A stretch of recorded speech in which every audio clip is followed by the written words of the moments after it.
Olá, Leidiane, professora de História de vocês, da Mário Sidney, da Escola Estadual Mário Sidney Franceschi.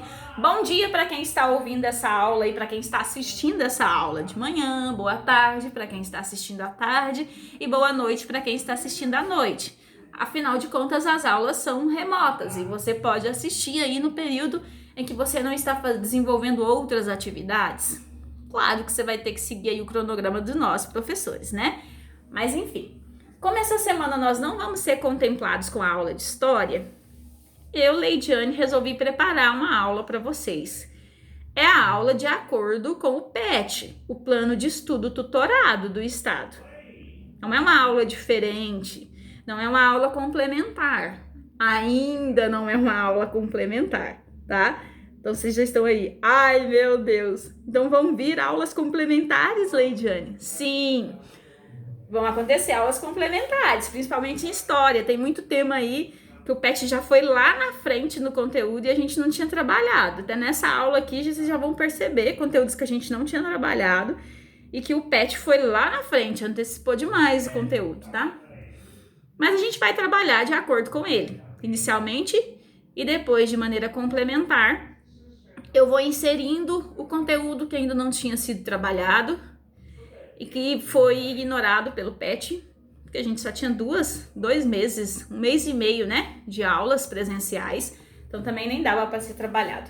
O conteúdo de hoje é independências na América Espanhola. Não posso ficar perdendo tempo falando demais, hein, gente? Para falar da independência na América Espanhola, a gente primeiro tem que falar sobre de onde surgiu essa ideia de independências na América. A ideia vem depois que eles entram em contato com o pensamento iluminista. Esse iluminismo vai surgir na Europa e aí os brasileiros entram em contato com esse pensamento. Vamos ler o texto. O iluminismo surgiu na França no século XVII e propunha o domínio do pensamento racional sobre o teocentrismo, que predominava na Europa desde a época medieval. Vocês viram aí que eu pulei o parênteses, né? Porque teocentrismo quer dizer Deus no centro das atenções. E aí Deus seria colocado de lado e o lado racional, a razão dos seres humanos seria colocado como centro das atenções. Esse é o período pós-medieval. Durante a Idade Média, o teocentrismo vigorou na Europa. Então, pós-Idade Média, o teocentrismo ia ser colocado de lado. Não é que deixariam de crer em Deus, eles apenas deixariam de ter aquela ideia fidedigna de que só Deus poderia esclarecer todos os feitos e todas as relações sociais e políticas que o ser humano tinha. De acordo com o filósofo iluminista, essa forma de pensamento tinha o propósito de jogar luz nas trevas em que se encontrava grande parte da humanidade. Gente, desculpa aí, vocês vão ficar ouvindo aí uns gritinhos do meu filho, tá? A aula em casa é muito isso. Agora vamos seguir com a aula. É isso. E aí os pensadores iluministas, eles deixariam a religiosidade de lado e agiriam mais com a razão. Outra questão que a gente tem que abordar antes de entrar no tema Independências da América, se alguém perdeu um pouquinho da aula, deu uma distraídazinha aí, você já tá pensando, peraí, mas o tema da aula não era Independências na América Latina? Como que ela estava falando de iluminismo? Porque o iluminismo ele vai influenciar nas independências na América Latina. Aqui, assim como essa outra imagem que vocês estão vendo aí, que é sobre a França no século XVIII. Esse movimento que aconteceu na França no século XVIII também vai influenciar aqui na América Latina nos processos de independência. Eu vou preparar uma aula para vocês complementar sobre Revolução Francesa. Então hoje a gente não vai adentrar muito no tema Revolução Francesa. Eu só trouxe essa imagem aí porque nela você pode visualizar como que estavam divididas as classes socioeconômicas na França lá no século XVIII. Quem tinha mais poder econômico e político era o clero, abaixo dele a nobreza e por último o terceiro estado, que era composto pela burguesia, pelo povo, os camponeses, tá? Os trabalhadores braçais, os trabalhadores liberais, as pessoas pobres. Tá? A França estava dividida nessas 3 classes socioeconômicas E por causa dessa divisão havia muita pobreza na França, uma pobreza generalizada, até que em 1789 surge uma revolução na França, ou melhor, a França ela mergulha numa revolução iniciada pelo Terceiro Estamento. Essa revolução vai durar mais de 10 anos. Então vai ser uma longa revolução, com períodos violentos, períodos um pouco mais calmos, mas que vai derrubar. O principal que essa revolução trouxe foi que ela derrubou de vez o antigo regime na França. E o que era esse antigo regime? Era o absolutismo. No absolutismo, o rei, o poder é centralizado na mão do rei, na mão do monarca. Então há a centralização do poder na mão dos monarcas.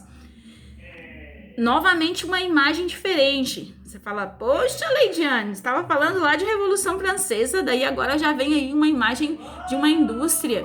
Sim, como eu disse para vocês, essas independências na América Latina, elas vão ser influenciadas por vários fatores históricos e também foi influenciada pela Revolução Industrial, que acontece lá na Inglaterra em 1750. A Revolução Industrial, muitos historiadores questionam sobre essa data, 1750, porque para alguns historiadores, desde que o ser humano ele conseguiu dominar o fogo, a Revolução Industrial já tinha se iniciado. Então é muito questionável essa data de 1750. Na realidade, o que houve em 1750 foi aí uma mecanização do processo de produção, tá? As coisas passaram a ser produzidas por máquinas. E não só de forma artesanal, não só pelo ser humano, mas agora o ser humano vai passar a usar máquinas. Então, essa nova forma de produção e consumo também vai influenciar aí no processo das independências latino-americanas. Porque os ingleses, eles queriam mercados consumidores. E como a América ainda era colonizada, eles não tinham livre acesso, eles não podiam entrar aqui com liberdade com seus produtos. Se a América se desligasse dos seus colonizadores, a Inglaterra podia vir com uma enxurrada aí de produtos ingleses. E foi exatamente isso que aconteceu pós-independência. A Inglaterra veio aí com uma enxurrada de produtos ingleses dentro da América Latina. Outro fator que influenciou nas independências foi a chegada de Napoleão Bonaparte. Esse moço que vocês estão vendo aí nessa imagem ilustrativa é Napoleão Bonaparte. Ele chega ao governo da França em 1799, tá? E ele só vai cair aí 17 anos, entre 16 e 17 anos depois. Em 1815, que ele vai deixar de governar a França. Mas a gente também vai tratar de Napoleão Bonaparte em outra aula. Provavelmente num conteúdo complementar. Como eu disse para vocês, o PET eu acho que não vai abranger a era napoleônica. Mas ela influenciou nos processos da independência. Essa aula é uma aula difícil de ser compreendida. Eu digo para vocês que vocês têm que assistir ela mais de uma vez, tá, pessoal? O que essa era napoleônica trouxe de novo para a humanidade? Houve a consolidação dos ideais burgueses. Esses ideais burgueses eram os ideais iluministas: liberdade, igualdade e fraternidade. Houve a supremacia da França, ou seja, ela se tornou dona da Europa ali, se podemos usar essa palavra.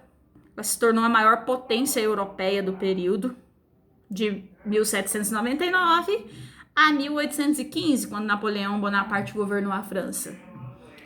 E a França também promoveu algo que chamou o bloqueio continental, em 1806. Napoleão estava expandindo seu império por toda a Europa, mas ele não conseguia expandir ao ponto que chegasse na Inglaterra. E daí ele resolve fazer o bloqueio continental. Já que ele não vencia a Inglaterra por meio de forças armadas, ele a venceria por meio do comércio.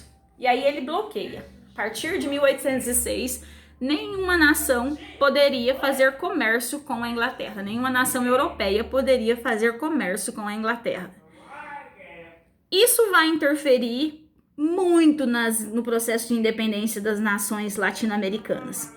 Porque Napoleão vai tomar a Espanha, ele vai anexar a Espanha para o seu Império Napoleônico, e as colônias espanholas, elas conheceram uma certa liberdade a partir dessa era napoleônica. já que os franceses estavam dominando a Espanha e a Espanha já não usava mais o seu poder sobre as suas colônias, porque o rei não estava mais exercendo o poder. E também ele vai anexar Portugal, que era dono do Brasil. Tanto é que a família real foge lá de Portugal, vem para o Brasil, só que isso também é conteúdo para outra aula, tá? A vinda da família real é conteúdo para outra aula, a independência do Brasil é conteúdo para outra aula. A nossa aula de hoje é a independência das colônias latino-americanas. A gente falou tanto sobre movimentos que influenciaram nessas independências da América Latina, e agora sim a gente vai falar dessas independências na América Latina, quando efetivamente elas ocorreram. Aqui ainda vai trazer um pouquinho aí, um resuminho das influências, dos processos aí que influenciaram, tá? Processo de libertação das colônias espanholas, que vai ocorrer de 1810 a 1830, ou seja, as independências elas vão ocorrer de 1810 até 1830. Em 1830 não haveria mais nenhuma colônia aqui na América. Os fatores internos que influenciaram nessas independências: a crise do antigo regime, como eu disse para vocês, o absolutismo cai na França e aí vem Napoleão Bonaparte com toda a sua expansão territorial e anexa territórios como a Espanha, e aí a Espanha para de exercer sua influência política e econômica na América e dá uma certa liberdade para a América, e aí os americanos vão gostar dessa certa liberdade e vão promover a independência. A independência dos Estados Unidos da América, que já tinha acontecido alguns anos anteriores, tá? No século XVIII. Então, os americanos já eram independentes desde 1776, eles já eram independentes. E as guerras napoleônicas, que é claro, promoveram aí a anexação de outros territórios, como Espanha, Portugal.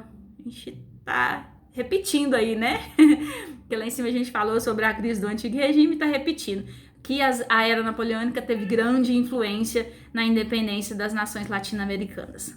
Napoleão domina o território espanhol e a Espanha deixa de ter controle sobre as suas colônias na América. Então ela perde o controle. E aí essas colônias se tornam independentes.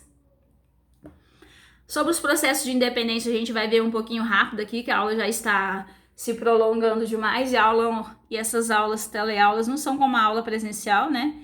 Se ficar muito longa, fica cansativa. Essa revolta aqui foi promovida por esse moço chamado Tupac Amaru, tá? Ele tinha entrado em contato com os pensamentos iluministas quando ele foi fazer sua graduação, e aí ele chega no Peru com esses pensamentos iluministas de liberdade, igualdade e fraternidade em 1780, e ele promove uma revolta tentando aí a liberdade do Peru. O Peru era colônia da Espanha, e aí ele tenta libertar o Peru. Ele não consegue, mas sucessores a eles vão conseguir sim a independência do Peru mais tarde. Esse aqui é conhecido como o grande libertador, Simão Bolívar.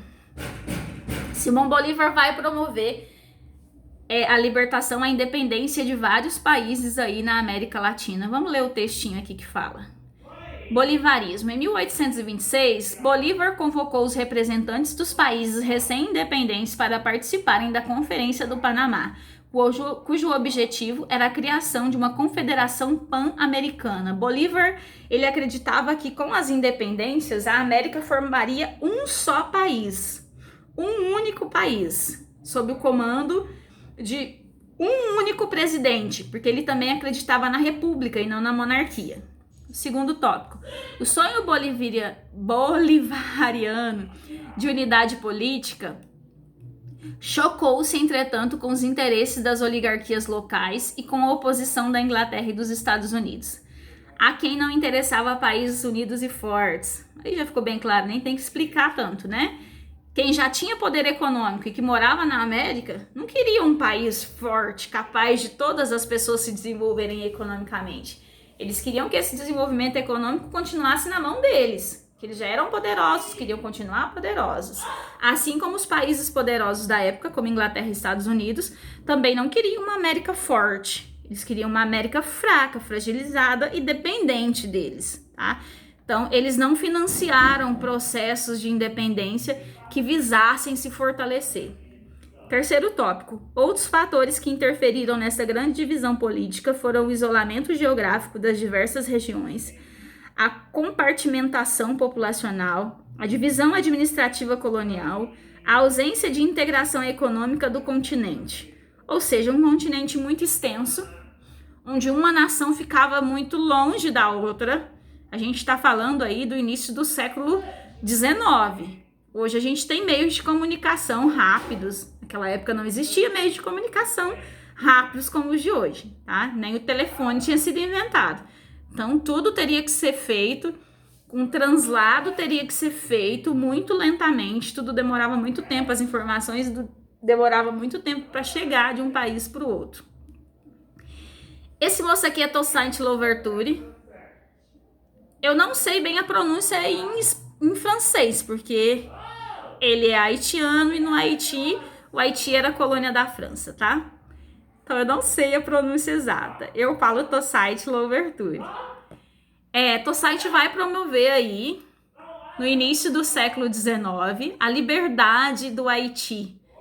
O Haiti vai ter uma libertação um pouco diferente dos demais países latino-americanos, porque no Haiti quem vai promover essa liberdade são os mestiços e os negros. Então, pela primeira vez na história, uma revolução promovida por mestiços e negros vai conseguir um sucesso, que no caso é a libertação do Haiti, que se chamava Ilha de São Domingos, e aí vai passar a se chamar Haiti, tá? Sobre o processo de independência, a gente tem que falar que ele aconteceu principalmente por causa dessa divisão social aqui, ó. Talvez não esteja dando para vocês enxergarem com muita claridade aí no vídeo de vocês, tá? Tô dando um pequeno zoom aqui, para ver se fica um pouco melhor.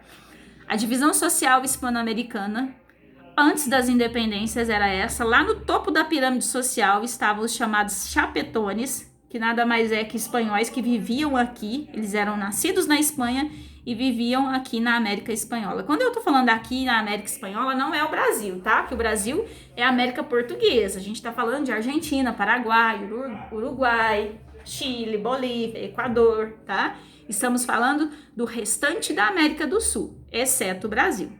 Pois bem, os chapetones eram nascidos na Espanha que viviam aqui. Então, eles controlavam aí o poder político. Chapetones, eles controlavam o poder político nessa América Espanhola. Mais abaixo deles estão os crioulos. Esse crioulo, não é porque ele tinha a pele negra, gente. Aqui no Brasil a gente fala que crioulo é quem tem pele negra, né? Esse termo surgiu na América Latina, lembrando que é a América Espanhola, não o Brasil.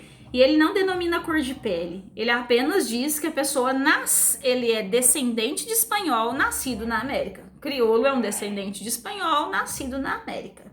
E aí ele tinha menos direito do que o chapetone, porque o chapetone era puro, era espanhol que vivia aqui. E aí o crioulo, ele detinha poder econômico, mas não detinha poder político. Abaixo deles os mestiços, que aí esses tinham apenas que trabalhar e não tinham praticamente direitos nenhum, nem políticos nem econômicos.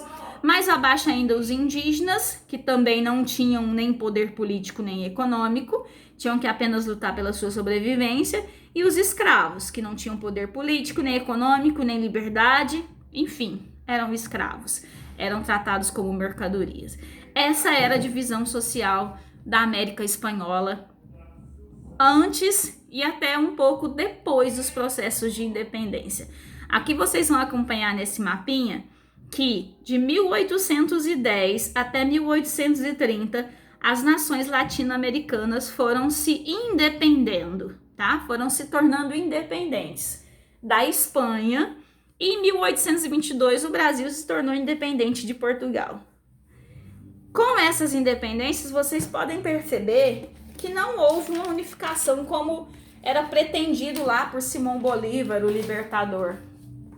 Ele quis muito a unificação, mas não aconteceu. A unificação não aconteceu. O que surgiu depois das independências foi uma grande fragmentação do território americano, tá? Dividido em várias repúblicas. O Brasil era a única monarquia dessa América do Sul, porque a nossa independência não foi promovida pelo nosso povo. Nossa independência foi promovida por um português, no caso Dom Pedro I. As outras independências não. Foi o povo latino-americano que se independeu do domínio espanhol. Sobre um pouco das consequências dessa independência, como eu acabei de dizer, houve a fragmentação do território, né? Fragmentação territorial, surgiram aí várias repúblicas, não houve uma unidade. Passou a surgir um movimento chamado caudilismo. Esse caudilismo nada mais é do que o chefe local exercendo poder político. Caudilho nada mais era do que um chefe local, um grande fazendeiro ali da região. E aí ele passou também a exercer poder político pós-independência dos países latino-americanos, tá? E aí esse senhor, ele vai priorizar uma economia muito parecida com a economia ainda colonial. Ele vai priorizar o latifúndio, que vai produzir para exportação. Para quem não sabe, latifúndio é uma grande propriedade rural. Então ele vai priorizar isso, a construção e a manutenção dos latifúndios, justamente para produzir um só produto, tá? Um latifúndio monocultor para exportação. Então a nossa economia, ela continuava dependente. Estávamos politicamente independentes. Lembrando que eu tô falando nós, mas nós estamos falando da independência da América Espanhola e não da América do Brasil, tá? E não da América Portuguesa. América Espanhola e não América Portuguesa. Então a nossa economia continuava dependente. A diferença é que agora não era mais dependente da Espanha, e sim dependente da Inglaterra e dependente dos norte-americanos. Houve também uma industrialização pós-período de independência, uma industrialização tardia, que só vai começar a partir de 1910. Em alguns países ela só vai começar a partir de 1914, quando então a Europa vai estar em guerra, e aí como eles não podiam produzir, a América passa a produzir. Pessoal, por hoje é só. Lembrando que o nosso conteúdo foi independências da América Latina, tá? E elas vão ocorrer entre 1810 e 1830. Entre 1810 e 1830, as nações latino-americanas se tornaram independentes da Espanha. Nós não falamos aqui sobre a independência do Brasil. Eu vou fazer um outro vídeo para a gente falar sobre a independência do Brasil. Fiquem em casa, fiquem bem, se cuidem e até a próxima. Tchau!